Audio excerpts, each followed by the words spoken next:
Hello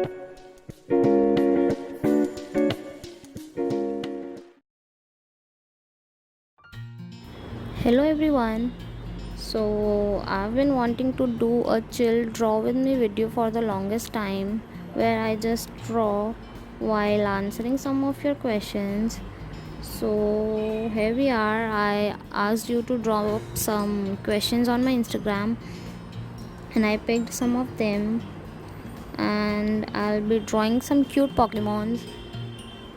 It would be fun if you try guessing along what I am drawing or which Pokemon I am drawing, as it's a long video, or you can just grab a snack or continue doing what you are doing. So yeah, the first question is, what kind of a student were you? I would say I was an average kid in college.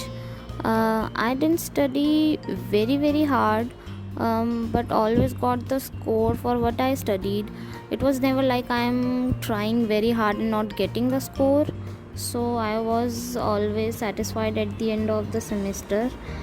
Whereas in school, I was a bright kid. I used to compare my score with other topper kids and feel jealous of them. But looking back, I feel happy and everything turned out well for me.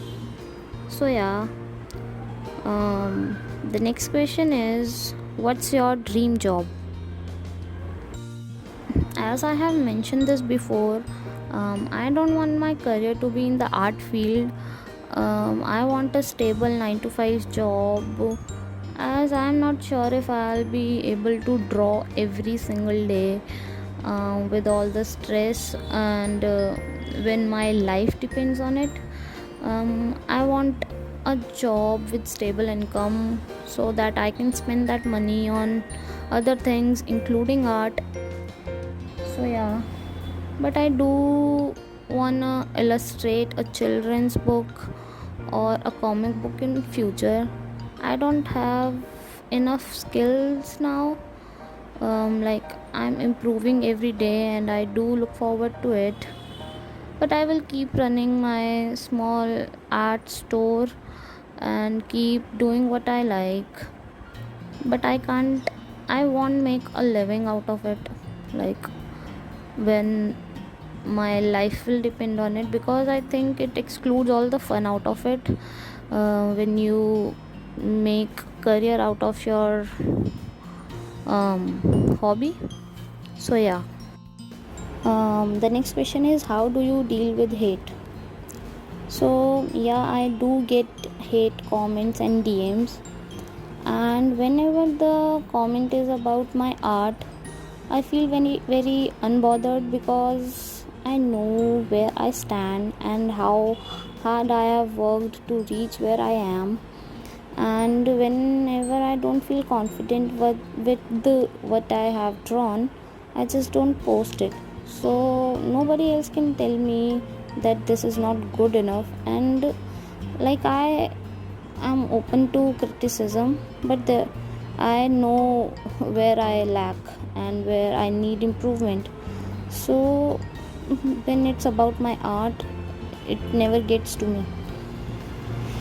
But when the hate is about something else, something very unrelated, like my looks or anything bizarre, I sometimes reply to them or straight up block them, because I won't say things like they want attention and you should not give them attention.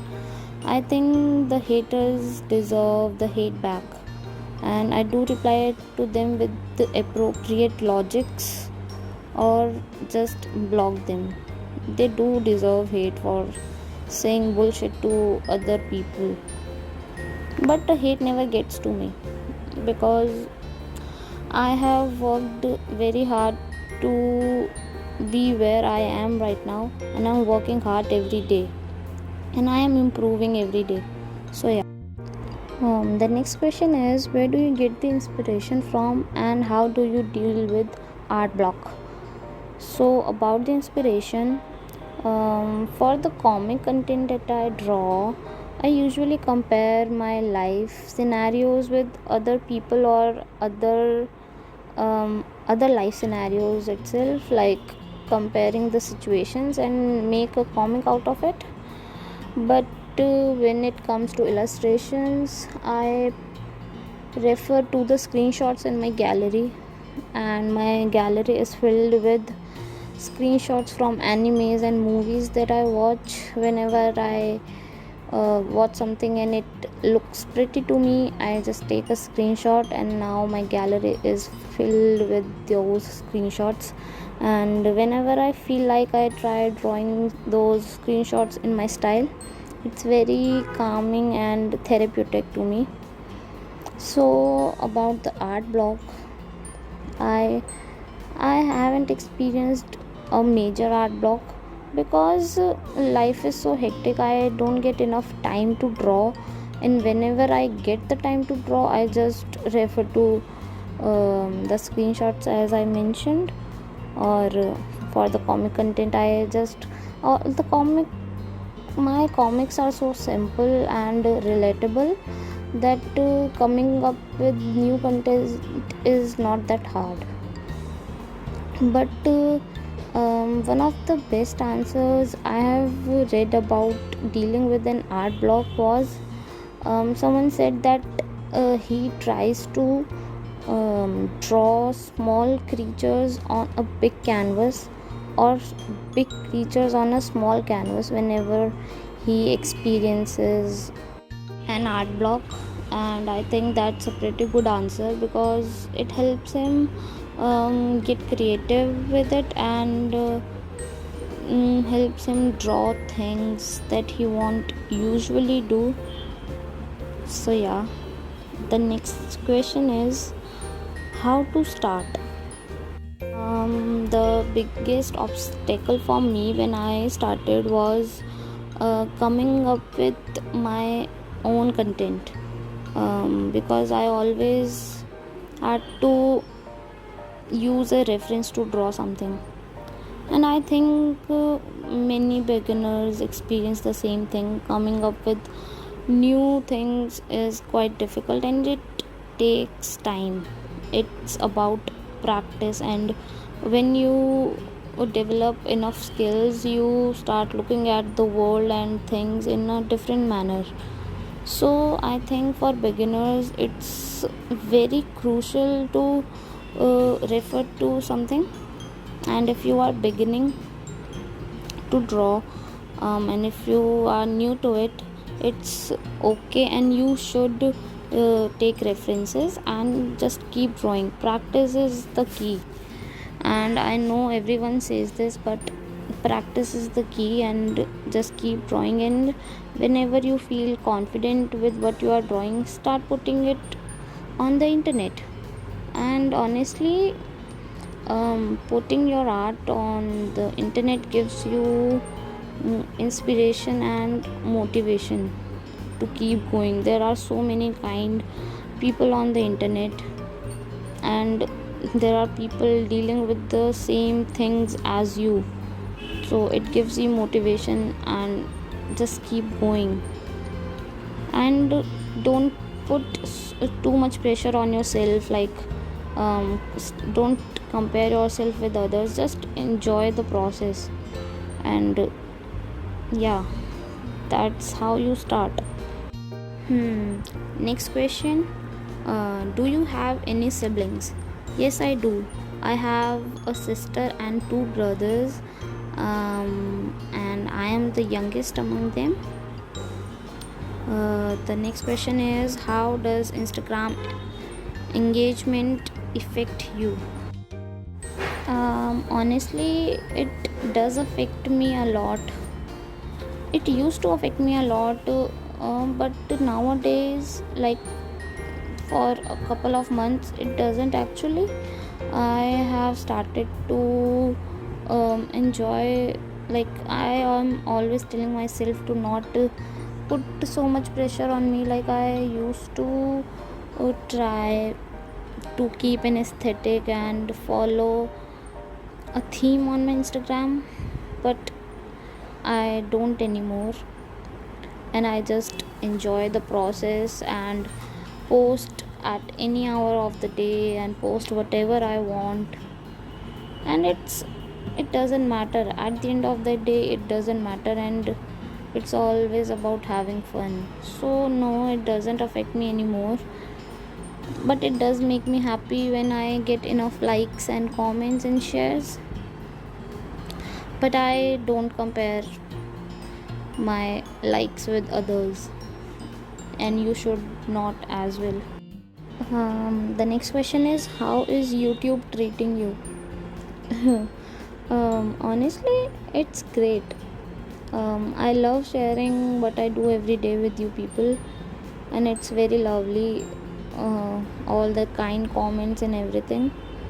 And about the statistics, honestly, I don't know how it goes and if I am doing great or not, because I have nothing to compare it with. I haven't been on YouTube before, but the process is very fun, and honestly it takes a lot of time and efforts, but it's lovely. I know for the beginners it's hard to get enough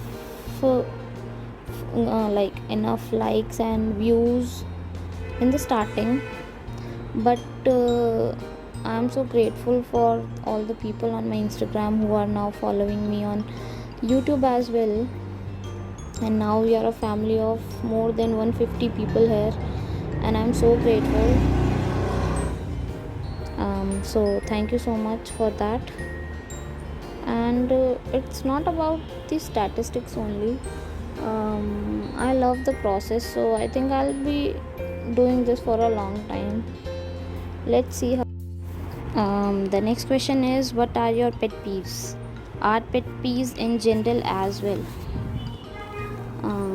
For art pet peeves, I would say I hate it when people ask what software I use and what tablet I use without even dropping a nice comment, and they feel like I owe them all the tools I use and all the secrets just because they follow me. And that's wrong, because I took all the risks of buying the new tablet and downloading all the softwares. I figured all this out on my own, and you should too. And you should not feel like I owe you. And there's a nice way to ask about it, and it's all up to me if I want to answer it or not. I know many artists who reveal all this stuff and even has this mentioned in their on their profile, like what tablet and software they use, but that's all up to them. I'm not willing to reveal it, so it's up to me, and you should not feel like I am being rude or anything. So yeah. And about the general pet peeves, I can't think of anything. I would say dirty nails. I just hate them. I can't think of anything else right now. So, the last question for today is, do you also struggle finishing your art pieces sometimes? Yes, I do. And I think most of the artists do, and it's okay. There are so many art pieces that I started even years back, and I just can't bring myself to complete them. And it's not like they were not going great, like they turned out bad or something. Some of them are amazing, and I just grew out of it and can't bring myself to complete them. And about my digital art, I have a separate folder on my laptop filled with uncompleted artworks, and I don't think I will ever complete them, because it's the weird feeling that was there when I started them, and I can't bring the same emotions in my mind, in my body. So yeah, and it happens with everyone. And I think there's this thing with traditional art. There's a feeling of guilt when we leave the artwork in between. There's a feeling of guilt that a piece of canvas is going to waste, and I totally get that. I think it's because when we started that artwork, there was this emotion or feeling attached to it, which we just can't bring to ourselves again and continue doing it. Or this is the case with me, I guess. So yeah, that's all the questions for today. If you have any more questions, you can drop them in the comment box and I will answer to all of them. And I hope you will enjoy the rest of the video as well.